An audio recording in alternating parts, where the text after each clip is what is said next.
For as much as we love action and even comedy movies, there are some times where the movie villains are either a little dull or so over the top that things can get a little, shall we say, cringy. Hey, welcome to Cinema Pills. Today we're going to take a look at some of the worst conceived and hilariously terrible movie villains of all time. Our list covers a myriad of movie types from action to comedy movies, so brace yourself and prepare for the cringe. Before we start, we're coming out with new videos all the time, so be sure to hit the subscribe button and click the notification bell to stay up to date with our releases. Number 10, The Violator.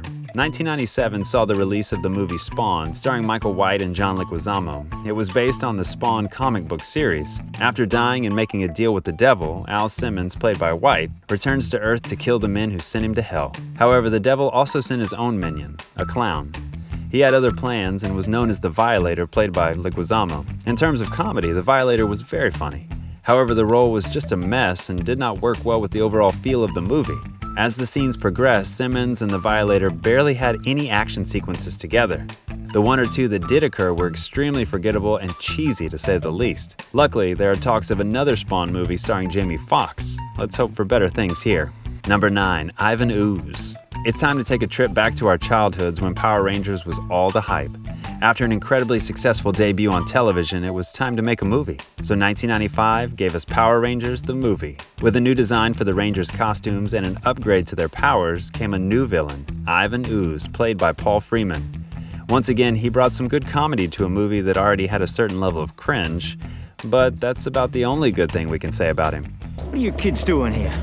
You haven't by any chance seen a morphological being lurking around here? Wait a second. Did it look something like this?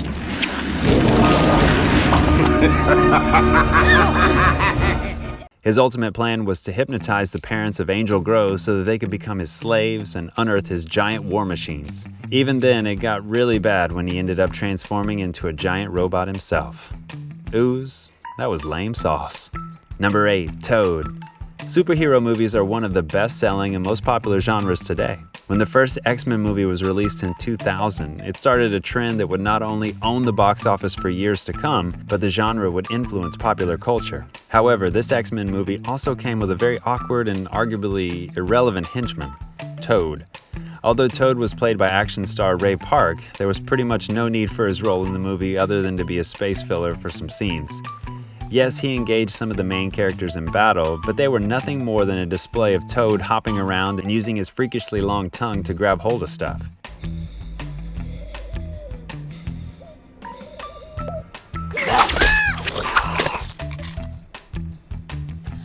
In the end, what we got was a character that seemed forced and really irrelevant. Luckily, we chose to acknowledge Ray Park as Darth Maul. We won't speak of Toad. Number 7, Goldmember. The Austin Powers movies are arguably one of the most popular movie franchises of the late 90s. International Man of Mystery and The Spy Who Shagged Me gave us hilarity at every turn with the memorable villains like Dr. Evil, Fat Bastard, and Mini-Me. But in 2002, the third installment of the Austin Powers gave us a villain that many would rather forget. The third movie, Austin Powers in Goldmember, was a bit of a train wreck that seemed to try too hard for the comedic moments. The main villain for which the movie was named, Goldmember, didn't even contribute too much to the plot. His awkwardly timed and often far-reaching jokes always seemed to be overshadowed by Dr. Evil, who was the real evil mastermind. No!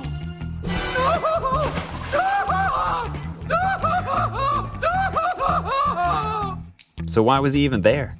No one really knows. We would have been just fine with Fat Bastard instead. Number 6, Aliens from Signs. After the incredible success of his thriller, The Sixth Sense, M. Night Shyamalan brought us Signs, another suspenseful movie starring Mel Gibson and Joaquin Phoenix. After the death of his wife, Graham Hess, played by Gibson, his family looks to discover the origin of mysterious crop circles that appear in his cornfield and in other fields across the world. They eventually suspect alien activity and prepare for a possible invasion. Throughout the whole movie, these aliens stayed mostly invisible. When they did come out, we were given a race of beings that knew how to navigate through space and turn invisible, but were beaten by having a few splashes of water thrown on them. Come on! At least Will Smith and Jeff Goldblum beat them with a computer virus. The least Shyamalan could give us were some laser guns or something.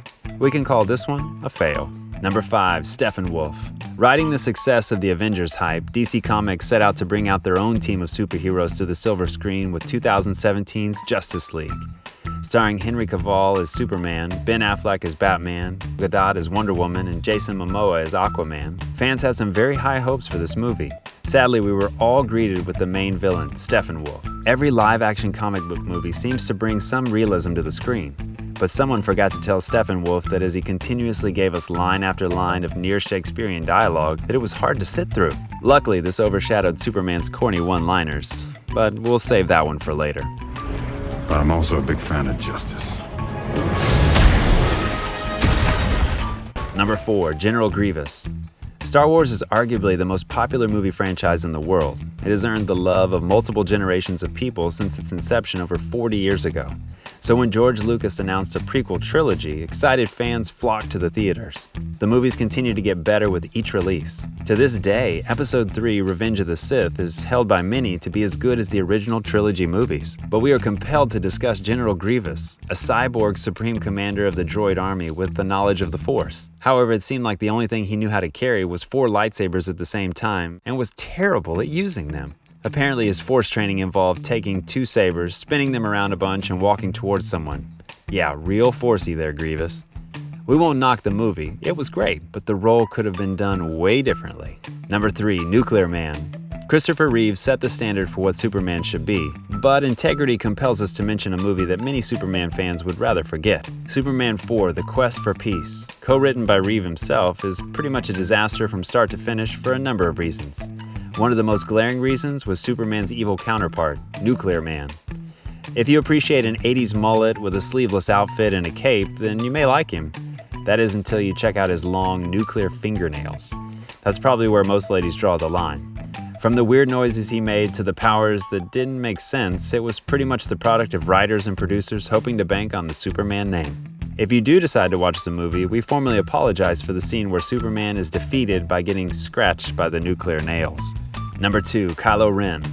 After purchasing Lucasfilm Studios, Disney had big plans for more Star Wars movies. A new generation of fans would be able to appreciate a reimagined universe with some new characters thrown in. But with Darth Vader dead, who would fill his shoes? Sadly, we got 3 movies of the new bad guy, Kylo Ren. We realize this may be contentious for many, but it was easy to tell that Disney took traits of Sith Lords from previous films and over-dramatized them. However, in The Force Awakens, Kylo Ren took it to so many dramatic levels that many wondered if he was simply an emo kid with a weird-looking lightsaber who was prone to throwing himself on the ground in the grocery store when his mom didn't buy him Lucky Charms instead of kicks. Miss Ren, you should have bought the Lucky Charms. Now look what you've created. Number 1, Mr. Freeze. Batman has always been one of the most popular superheroes, especially when it comes to movies. But this is another example of writers trying to cash in on the popularity of a name rather than focus on the integrity of the writing. This was incredibly evident in 1997 when Batman and Robin was released. Everything was bad about this movie, including the infamous Bat Nipples rubber suit. But even that was overshadowed by the worst movie villain of all time, Mr. Freeze. Played by the king of terrible one-liners, Arnold Schwarzenegger, Mr. Freeze could not stop himself from overusing his terrible wit. Every person watching dreaded any scene that featured Mr. Freeze. It was the single biggest contributing factor to why this movie is not only considered one of the worst superhero movies of all time, but one of the worst movies all around. Sorry, Arnie, you should have probably passed on this one. Do you agree with our list? Should we have included other villains? Drop us a comment below and let us know. Also, don't forget to check out some of our previous videos. We'll see you next time.